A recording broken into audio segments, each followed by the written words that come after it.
Ito ang sikat na Kakawayan Bridge na matatagpuan sa pusod ng Sierra Madre sa bayan ng Infanta. Dinarayo ito ng maraming turista, lalong-lalo na ng mga riders, dahil sa napakagandang tanawin at napakalamig na klima papunta rito. Sa aerial view niya, makikita mo ang napakalawak na greens na bumabalot sa bundok ng Sierra Madre.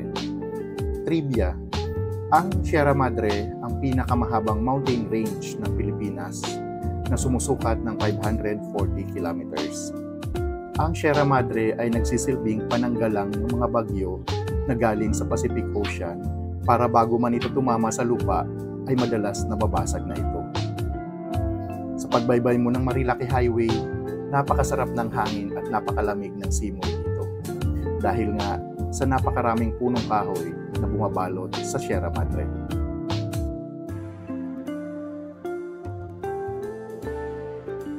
Isa rin sa dinarayo ng mga turista rito ay ang Kakawayan Falls na matatagpuan malapit sa may Kakawayan Bridge.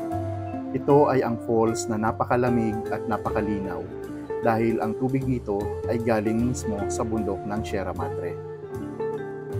Kung inyong tatanawin, ito ay napakahabang falls, ngunit maliit lamang. Pero isa sa sigurado, mag-i-enjoy kayo sa lamig at linaw ng tubig nito. Kaya ano pang hinihintay mo?